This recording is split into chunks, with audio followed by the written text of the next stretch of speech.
Bonjour, moi je suis là pour vous raconter des blagues. J'ai une certaine réputation, faut dire, en la matière. Et je vais venir de temps en temps vous en raconter de bien bonnes, on va bien rigoler. Il faut dire que c'est l'époque qui veut ça.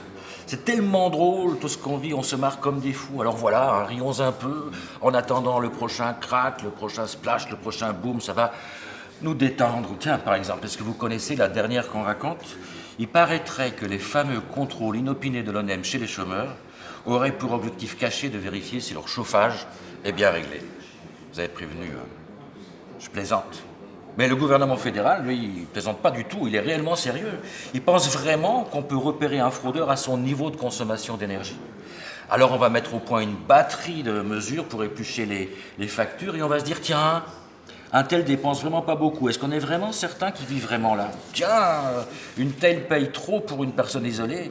Est-ce qu'elle ne vivrait pas en couple par hasard? Bien entendu, c'est idiot. Il n'existe aucune sorte de norme pour le chauffage. Il y a des gens frileux, il y a des gens qui ne le sont pas, il y a des gens qui se chauffent au bois, il y a des gens qui ne se chauffent pas. Les pauvres, souvent, ils ne se chauffent pas, ou peu, ou alors pas bien, ou pas tout le temps. Et puis on ne chauffe pas 20 mètres carrés comme on en chauffe 100. Et puis tout le monde n'utilise pas les mêmes équipements. Et puis aussi, je ne sais pas si vous savez, mais on estime que chez beaucoup d'allocataires sociaux, seuls 30% de la facture concerne effectivement la consommation. Le reste, les 70% du coût, ça s'évapore par la toiture, par les fenêtres, par les portes. Parce que souvent aussi, les logements, il faut bien le dire, sont en mauvais état, voire carrément insalubres. Alors on se dit que ces contrôles inopinés à domicile, ils ne devraient pas avoir pour but de vérifier si une personne est bien isolée, mais si le logement est bien isolé. Ça serait quand même plus malin. Mais le gouvernement, lui, il carbure au soupçon. Le soupçon, c'est un carburant puissant. Il permet de polariser l'attention sur tout le monde, sur des petits détails, quand c'est le tableau entier qu'il faudrait pouvoir regarder. Tenez, ce qu'on appelle la fraude sociale est estimée à environ 5 milliards.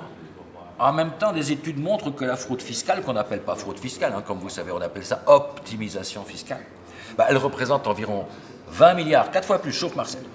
Mais c'est qui va aller relever les compteurs des cols blancs dont l'argent mûrit au soleil sur le sable blanc des paradis fiscaux? Non, le mieux, c'est encore de taper les pauvres. D'abord parce qu'ils sont plus nombreux, c'est plus simple, on en attrapera bien un qu'on va pendre en place publique au bout d'un fil électrique. Et ensuite, il faut quand même bien se dire, c'est quoi ces gens qui sont au chômage quand, comme tout le monde peut le vérifier, il y a du travail partout?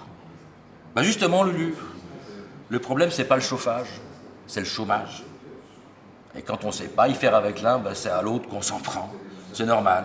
S'attaquer au chauffage, c'est plus simple que de s'attaquer au chômage. Et puis, si on a bien compris ces mesures-là qui sont prises aujourd'hui, donc un seul et véritable objectif, repérer les chômeurs qui sont aussi des menteurs et qui ne disent pas qu'ils vivent en couple parce qu'ils perdraient une bonne part de leurs allocations. Mais c'est quoi exactement cette idée que vous valez moins si vous vivez à deux?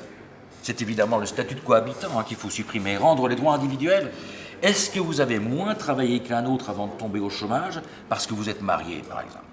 Et c'est bien vous qui avez travaillé, n'est-ce pas, et pas votre couple. Alors pourquoi, une fois que vous êtes chômeur, pourquoi est-ce que votre femme ou votre mari devient subitement à ce point important pour l'État?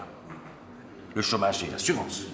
Et comme Yves Martens, du comité Solidarité contre l'exclusion, disait dernièrement, imaginez si après un accident de la circulation, l'assureur de votre véhicule vous disait qu'il rembourse moins parce que vous êtes cohabitant. C'est absurde. Oui, c'est absurde. Aussi absurde que de contrôler sans cesse ces chômeurs pour s'assurer qu'ils trouvent un emploi qui n'existe pas. Mais pas absurde du tout si on considère que, puisque vous êtes chômeur, vous perdez aussi vos droits à avoir la vie privée que vous voulez. Les allocataires sociaux, aujourd'hui, c'est simple, ils n'ont plus de vie privée. Leur vie, elle est publique. On peut l'éplucher comme une facture. Les contrôles, la surveillance, les inégalités de traitement, le chauffage, maintenant, avouez que ça commence à faire beaucoup pour des gens qui n'ont pas la gueule de l'emploi. Tiens, je dis ça, je dis rien. Mais je me souviens qu'il y a quelques années en France, des employés et des ouvriers d'EDF et de GDF Suez rebranchaient les compteurs là où les compagnies les avaient coupés pour non-paiement dans des familles en difficulté. Ils avaient choisi de s'appeler les Robins des Bois de l'énergie. Pas mal. Pour une fois que les Français ont une bonne idée, ça pourrait nous inspirer. J'en vois déjà des gens qui pensent qu'on pourrait faire la même chose avec le contrôle des compteurs. Mais non, rassurez-vous, c'est une blague.